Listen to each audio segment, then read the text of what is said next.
Le général Abdourahmane Tiani est le nouvel homme fort du Niger. Dans son adresse à la nation le vendredi 28 juillet 2023 à la télévision nationale, le chef de la garde présidentielle a déclaré que le pays devait changer de cap pour assurer sa préservation. Les actions menées par le Conseil national pour la sauvegarde du pays visent ainsi à intervenir pour relever les défis sécuritaires, économiques et sociaux.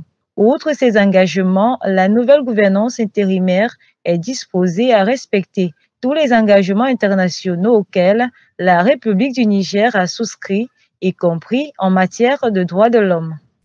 À l'endroit de nos populations, je réitère l'appel du Conseil national pour la sauvegarde de la patrie à la sérénité, au calme, à la vigilance et à un sursaut patriotique. Pour qu'ensemble, à l'unisson, nous puissions relever les défis sécuritaires, économiques, sociaux évoqués plus haut. À l'endroit de la communauté internationale, le Conseil national pour la sauvegarde de la patrie réaffirme sa volonté de respecter tous les engagements internationaux souscrits par la République du Niger ainsi que des droits de l'homme. Le général Tiani a donc invité le peuple nigérien à la sérénité, au calme, à la vigilance et surtout à un esprit patriotique. Dans cette étape décisive de la vie du Niger, le général Abdourahmane a demandé aux partenaires et amis de ce pays de l'Afrique de l'Ouest de faire confiance aux forces de défense et de sécurité garantes de l'unité nationale, de l'intégrité du territoire et des intérêts supérieurs du pays. C'est donc une nouvelle page ouverte dans l'histoire du Niger après la destitution de la gouvernance du président Mohamed Bazoum.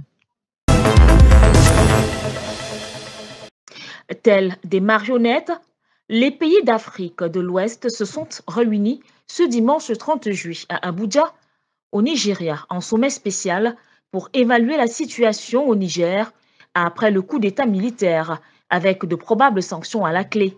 Un constat qui suscite la curiosité.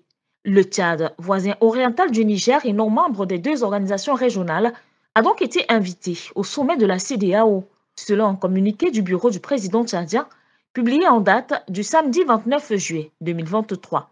Le président tchadien Mahamat Idriss Déby Itno est donc arrivé dans la matinée à Abuja. En perspective, les chefs d'État de la CEDEAO, qui comptent 15 membres, dont le Niger, et effectivement les hauts gradés des 8 membres de l'Union économique et monétaire ouest-africaine, pourraient alors suspendre le Niger de leurs institutions, le couper même de la Banque centrale régionale et du marché financier, et surtout fermer les frontières. Selon donc les nouvelles autorités nigériennes, dans un communiqué lu à la télévision nationale, l'objectif de cette rencontre de la honte est tout simplement la validation d'un plan d'agression contre le Niger à travers une intervention militaire imminente à Niamey en collaboration avec les pays africains non membres de l'organisation et certains pays occidentaux. Les nouvelles autorités nigériennes rappellent alors une fois de plus à la CEDEAO ou à tout autre aventurier leur ferme détermination à défendre leur patrie. Il n'est donc pas exclu que les sous-préfets ouest-africains de la France envisagent pour la toute première fois une intervention militaire pour rétablir le président Mohamed Bazoum, qui a donc été renversé lorsque le général Abdourahmane Tiani a été déclaré nouveau chef de l'État vendredi dernier. Mahamat Idriss Déby Itno, le président du Tchad, était l'invité spécial au sommet spécial de la CEDEAO tenu le 30 juillet à Abuja sur la situation au Niger. Une présence du président tchadien qui a donc surpris plus d'un observateur, car le Tchad n'est pas membre de la CEDEAO. En effet, ce pays est en Afrique centrale et est donc membre de la CEMAC. Dès lors, de nombreuses questions surgissent. D'aucuns ont même estimé que si Mahamat Déby est là, c'est que l'option d'une intervention militaire serait de plus en plus une priorité. Le Tchad, depuis le défunt maréchal Déby Itno, est connu pour sa détente assez facile dans les combats. Mieux, en cas d'attaque contre le CNPAC du général Tiani, la CEDEAO voudrait compter sur le savoir-faire de l'armée tchadienne, très aguerrie, pour restaurer l'ordre constitutionnel au Niger. Au cas où c'est l'option économique qui est la priorité, il faudra alors compter sur le Tchad pour asphyxier financièrement le Niger. En effet, sur un plan géopolitique, la sollicitation de Mahamat Déby découle du fait que le Niger partage une frontière commune avec la frontière du Tchad. Fidèle à son engagement, à contribuer donc à la recherche de la paix partout où le Tchad est sollicité, le président de la République, le général Mahamat Idriss Déby Itno, a donc donné son accord pour participer à ce sommet. Une initiative qui ne cesse d'interroger, car lui-même accusé d'avoir fait un coup d'État institutionnel au lendemain du décès de son père, le maréchal Idriss Déby Itno. Mahamat Idriss Déby n'est ni président d'un pays membre de la Communauté économique des États de l'Afrique de l'Ouest, ni un civil. Peut-il donc dans ce cas vraiment être le médiateur dans un tel dossier? Le Tchad et le Niger, en plus de leur appartenance à plusieurs organisations communes dont le G5 Sahel et la CBLT, sont alors liés par des relations d'amitié et de coopération fortes. Ils font face ensemble dans la lutte contre le terrorisme au Sahel et dans le bassin du lac Tchad. C'est fort de ces liens que le chef de l'État a décidé, pour son cas, de participer à ce sommet extraordinaire de la CEDEAO pour donc apporter la part de lumière du Tchad pour une solution pacifique à cette crise que traverse le Niger. Le Niger est prêt face à une condamnation unanime du coup d'État, aussi bien en Afrique que partout dans le monde. Les nouveaux leaders agitent alors la carte du populisme et du nationalisme, appelant les populations à manifester. Plusieurs drapeaux et pancartes avec des messages à la gloire de la Russie ont été aperçus à la place de concertation de Niamey. Une marche de soutien organisée par les compatriotes est donc en cours depuis ce matin à 9h GMT. Cette démonstration de force, jamais vue dans la capitale depuis plus de 10 ans, témoigne sans doute à combien ils ont été bâillonnés par l'ancien gouvernement sous le joug de la France. Il est donc plus qu'évident que le général Abdourahmane Tiani a le soutien du peuple nigérien. Dans le même sillage, le Conseil national pour la sauvegarde de la patrie a donc mis en garde la CEDEAO et ses alliés contre toute intervention militaire à Niamey. En conséquence, ils seront obligés de se défendre jusqu'à la dernière énergie. Le général Tiani dénonce donc le fait que certains chefs de missions diplomatiques et postes consulaires s'autorisent des prises de position de manière publique ou à travers des messages sur les réseaux sociaux, contre bien sûr les nouvelles autorités ainsi que les communications et discours qu'elles délivrent. Il est donc demandé à ces sémeurs de troubles diplomatiques de s'abstenir de tout comportement ou propos de cette nature. Les nouvelles autorités ont fait savoir être surprises de voir la réaction de la France, l'Union européenne et bien sûr de l'Union africaine, et tiennent donc à leur rappeler que le Niger est un pays souverain et aucune pression étrangère ne pourrait donc justement les détourner des objectifs que le CNSP s'est fixés. Mais je suis venu effectivement pour soutenir effectivement le mouvement. C'est un mouvement de renaissance pour le Niger, parce que vous savez que depuis plus d'une dizaine d'années, le Niger ne connaît que des travers, de corruption, de népotisme et puis d'injustice. Et pour qu'on arrête le tout, nous avons aujourd'hui l'insécurité qui pourrit effectivement une grande partie effectivement du pays, alors que nous avons effectivement le soutien de certaines puissances, dites économiques et militaires. Alors ces puissances-là, qu'est-ce qu'elles font? Quelle est la plus-value? Donc il était bon effectivement que ces braves gens sortent pour mettre fin à cette pourriture. Tout de suite, nous attendons de ces militaires de rétablir l'ordre et la sécurité, de chasser toutes les bases militaires étrangères, principalement la base française. Nous appelons la communauté internationale à sortir de son jeu d'hypocrisie, fait de partialité selon les États, pour accompagner de façon indispensable donc les nouvelles autorités en place. Au moins qu'on rétablisse la démocratie dans le vrai sens du mot, parce qu'elle n'existait plus depuis 1998. Au Niger, personne n'a la possibilité de marcher même à deux. Et c'est ça que les gens vont nous appeler démocratie.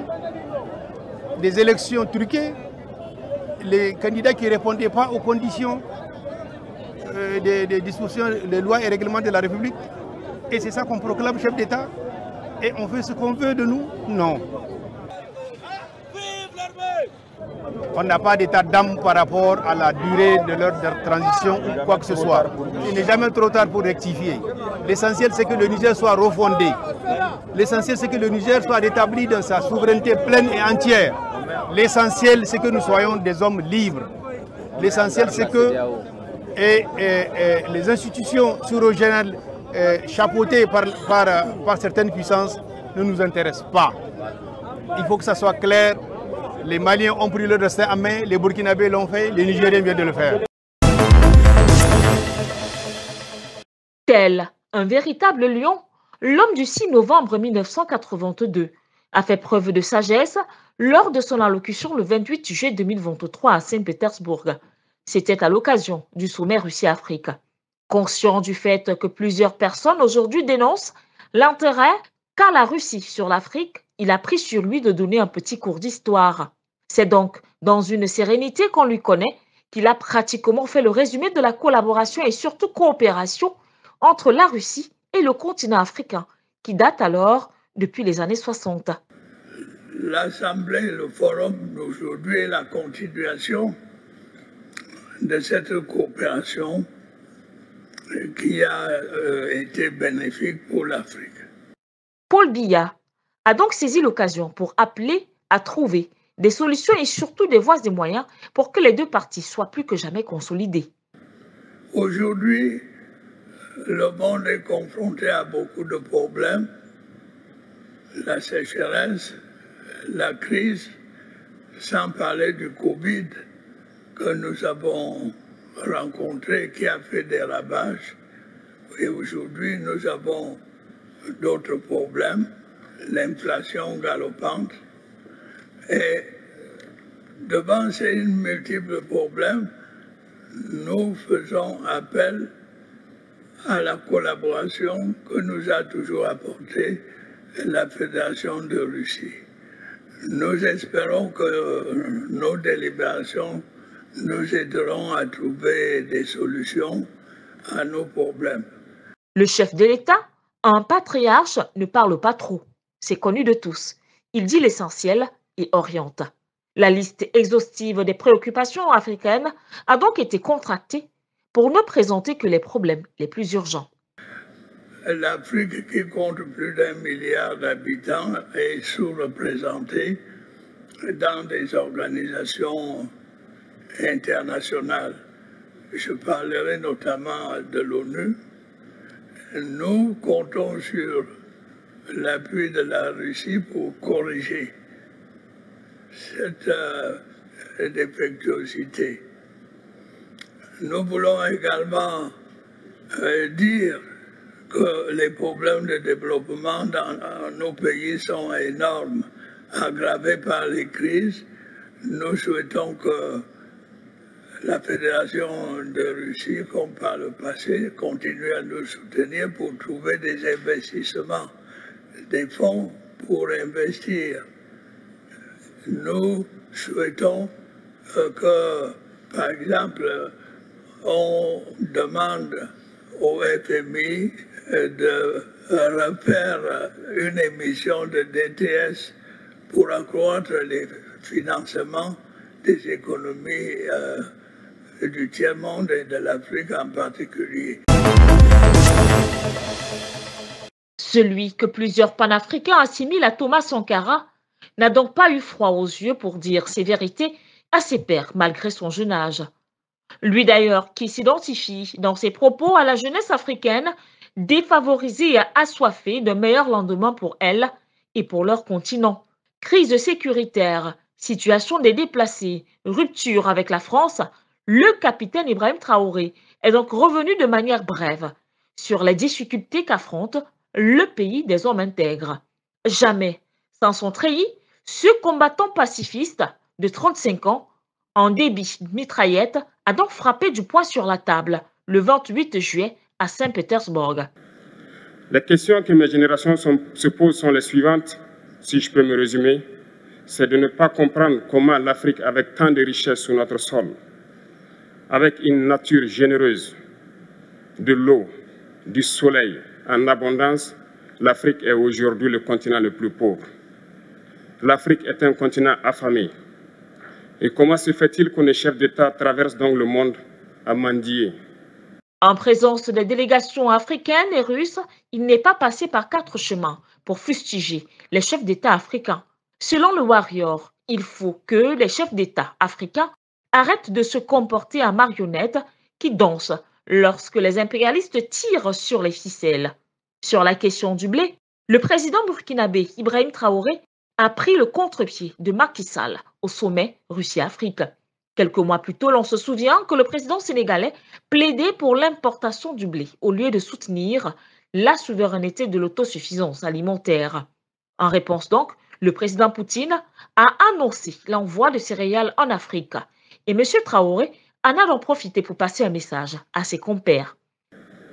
Parce qu'au prochain forum, nous ne devrons pas venir ici sans avoir assuré, pour ceux qui ne connaissent pas la guerre, l'autosuffisance alimentaire de nos peuples. Nous devons prendre l'expérience de ceux qui ont pu déjà atteindre cela en Afrique, tisser de bonnes relations ici et tisser de meilleures relations avec la Fédération de Russie pour pouvoir assouvir les besoins de nos populations. Le président de transition du Burkina Faso n'a pas omis de transmettre le message de sa génération qui le charge aussi de dire que par ce haie de pauvreté, ils sont obligés de traverser l'océan pour essayer de rallier l'Europe. Ils meurent dans l'océan, mais que prochainement, ils n'iront pas traverser parce qu'ils viendront devant justement les palais africains pour chercher leur pitance quotidienne.